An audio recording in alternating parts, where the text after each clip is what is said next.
Hello friends. आज के फिर इस नई सीरीज में स्वागत है। हम डिस्कस कर रहे हैं मेनिटोल इंजेक्शन।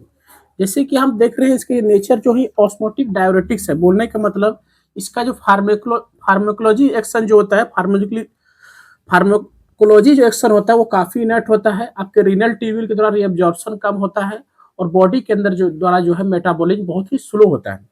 और इसके अवेलेबिलिटी जो है, अवेलेबल किस किस फॉर्म है इसमें देख लेते हैं। अवेलेबल है आपको 10%, 20%, 100 ml, 500 ml। ये बोतल के फॉर्म में, ये स्ट्रेंथ के परसेंटेज के फॉर्म में। 10% बोलने का मतलब है कि 100 ml कंटेन, 100 ml बोतल के अंदर जो है आपको 10 ग्राम मेनिटोल होगा। ठीक है डियर फ्रेंड्स। और ये जो है इसके 100 ml के अंदर जो है कंटेन 20 ग्राम मेनिटोल होगा। ये बोलने का मतलब है। अब डियर फ्रेंड्स, ये तो हम अवेलेबिलिटी के देख लेते हैं और इसकी जो मेन यूज बहुत इंपॉर्टेंट है, क्योंकि ये जो है आपके बॉडी से कहीं किसी एक्सेसिव फ्लूइड है जमा बॉडी से, उसको कम करने के लिए लिया जाता है। उसकी यूज में इसका जो काम होता है, एक्सक्रीशन जो है सोडियम का, पोटासियम का, कार्बोनेट का, फास्फोरस का, जितने भी चीजें हमारे ब्लड के अंदर मौजूद है उसको काफी अधिक बढ़ा देता है और जो फ्लूइड रिटेंशन की जो प्रॉब्लम है उसको सॉल्व करती है। तो इसकी यूज को देख लेते हैं। यूज जो है उसकी अगर हम यूज को देखें तो ये जो है टू रिड्यूस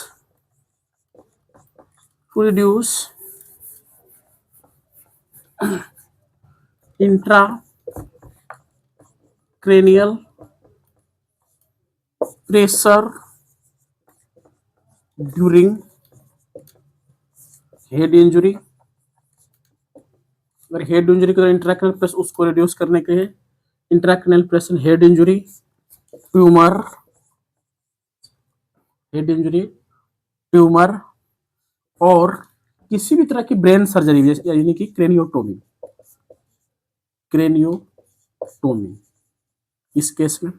दूसरा जो है टू रिड्यूस आंखों के अंदर का प्रेशर, इंट्राओकुलर प्रेशर ड्यूरिंग आंखों की जो ग्लूकोमा जिसको काली मोतियाबिंद कहते हैं और सर्जरी, वहां भी यूज होता है। काफी इंपॉर्टेंट है डियर फ्रेंड्स। तीसरा जो है टू रिड्यूस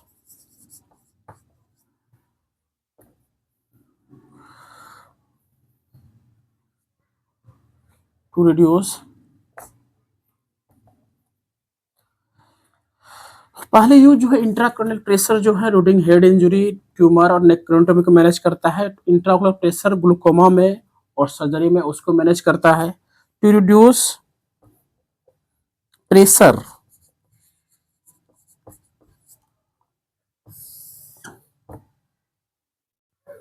ड्यूरिंग शॉक, ये सेरेब्रल ब्लड फ्लो की वजह से हो, ये कहीं ब्लड प्रेशर लो की वजह से हो, तो वहां भी जो है प्रेशर को मैनेज करने का काम करता है, से सबको मैनेज करती है। इससे कॉमन जो है यूज हो गए। अब आते हैं इससे कुछ कॉमन कॉन्ट्राइंडिकेशन। कुछ कॉन्ट्राइंडिकेशन है, उसमें देख लेते हैं डियर फ्रेंड्स। पहली कॉन्ट्राइंडिकेशन है अगर किसी व्यक्ति को पल्मोनरी इडिमा है या फिर लंग्स के अंदर कुछ सूजन बढ़ने की समस्या काफी ज्यादा बढ़ गई, तो वहां आप इसका प्रयोग ना करें। अगर किसी को एक बहुत लंबे समय से एक्यूट रीनल फेलियर के केसेस हैं तो वहां इसका इस्तेमाल ना करें। अगर किसी व्यक्ति को अगर मान लीजिए कि परसिस्टेंट जो है मेनिंजाइटिस के केस, तो वहां इस्तेमाल ना करें। इसके साइड इफेक्ट में जो है काफी लंबे प्रॉब्लम हो सकती है, किसी को नोजिया हो सकती है, पॉलीडिप्सिया हो सकती है, हेड आपको जो है नोजिया और वोमिटिंग हो सकती है। बहुत सारे ऐसे कॉमन साइड इफेक्ट है। तो ध्यान रखें डियर फ्रेंड्स कि जब भी आप इसका इस्तेमाल करें प्रॉपर जो है फिजिशियन और के गाइडेंस में, सर्जन के गाइडेंस में इसका इस्तेमाल करें। ये नॉर्मली यूज होने के लिए मेडिसिन नहीं है, मतलब कि हो सकता है मन उठा के ओवर द काउंटर के जैसे इसका इस्तेमाल कभी भी ना करें। हमेशा ध्यान रखें। इसलिए जो है आपको बहुत सारे ब्रांड नेम से भी आती है। मेनिटोल इसका एक जेनरिक ब्रांड नेम भी है। ये कुछ कॉमन जानकारी थी मेनिटोल इंजेक्शन के बारे में। आप हमें जरूर बताएं कि आपको वीडियो कैसा लग रहा है। हमें अपने कमेंट के माध्यम से विचार और राय अवश्य दें। अगर आप इस चैनल पर नए हैं तो चैनल को सब्सक्राइब करें, लाइक करें। धन्यवाद।